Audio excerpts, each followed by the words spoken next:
Сәлеметсіздер ме? Бүгінгі сабақтың тақырыбы география, демографияның ұдайы өсуінің түрлері. Яғни демография дегеніміз не деген сұрақ берілуі мүмкін.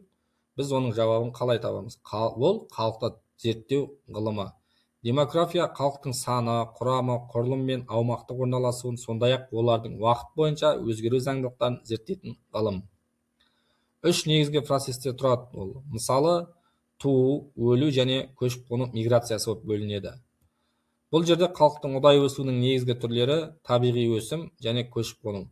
Табиғи өсім дегеніміз тірі туғандар саны мен қайтыс болғандар санының арасындағы айырмашылықты айтатын болсақ, көшіп-қону белгілі бір аймаққа келген халықтың иммигранттар саны мен сол аймақтан кеткен халықтың эмигранттар санының айырмасы. Қазақстанда халық санының қазіргі жағдайы 2024 жылы жалпы халық саны 20 миллионнан астам болса, халық тұрғындарының саны яғни 12 миллион астам. Қалалық тұрғындар. Ауылдық тұрғындар саны 7 миллионнан астам. Қазақстанның этникалық құрамы қазақтар 71% құраса, орыстар 14,9%, өзбектер 3,3%-ды құрайды.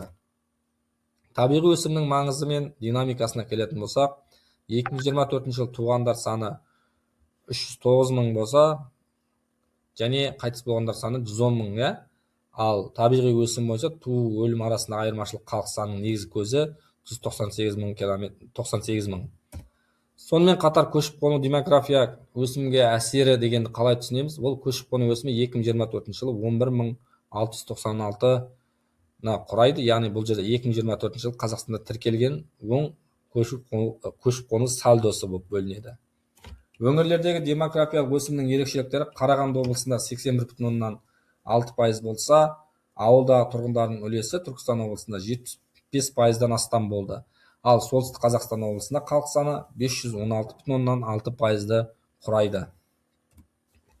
Демографиялық өсімнің географиялық факторларына келетін болсақ, табиғи климаттық жағдайларға байланысты болуы мүмкін, яғни қолайлы климаттық аймақтарда халықтың шоғырлануы мен өсуі жоғары болады.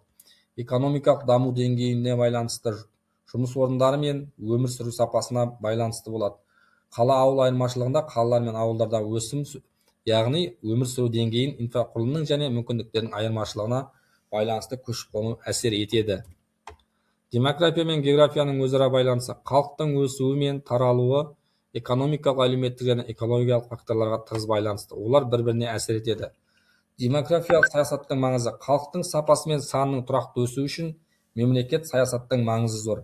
Қазақстанның стратегиялық дамуы, мысалы, демографиялық факторлар елдің ұзақ мерзімді стратегиялық дамудың шешуші рөлін атқарады. Қорытындылай келе, ұдайы өсу тұрақты даму кепіліне қозғаушы күштер табиғи өсім мен көшіп-қону демографияның негізгі қозғаушы күштері болып табылады.